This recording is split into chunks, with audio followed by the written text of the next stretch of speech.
So nakita ko nga itong pusa na to, no, nilinis po ang kanya pong sugat sa bandang liig. Ang laki ng sugat niya.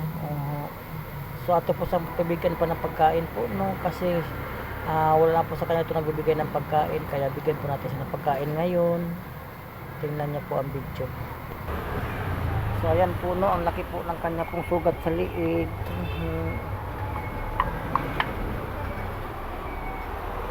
Ang laki po ng sugat sa kanyang liig. Na, kain na. So ginagamot po ng kanya pong sugat sa liig, no. Tingin ng sugat mo, Meng. So ayan po yung sugat niya sa liig.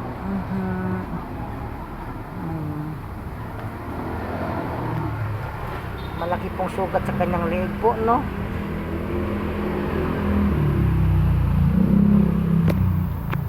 So dito nga lang po yan siya sa May Paho, Caloocan, Barangay 35. Makikita si Mingming. So nadaanan ko lang po sa dito, no. Yung sugat niya, ginagamot niya yung sa liig dito. Ginagamot niya yung sugat sa pamamagitan po ng kanya pong laway. Nakita ko lang sa dito, no. So ngayon po ay nakakain na po siya. So, ayan po.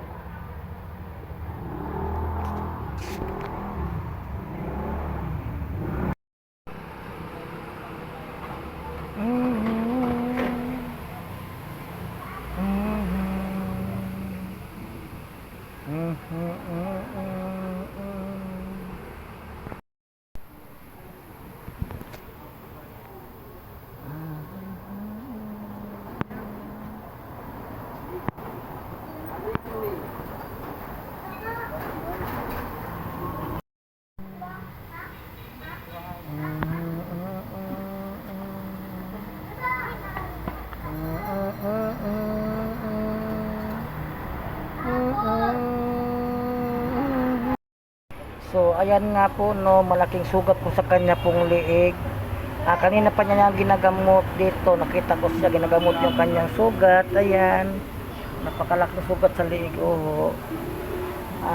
para madala po siya sabit, kaso nga po, no, ay wala po tayong budget para sa kanya. Ano, Meng? Kanina pa niya to ginagamot niya, kaso hindi niya maabot-abot kasi ang ginagamot niya yung laway niya. Ginagamot. Ang laki kasi ng sugat sa liig niya, Hindi ko alam kung ano nangyari sa kanya po, no.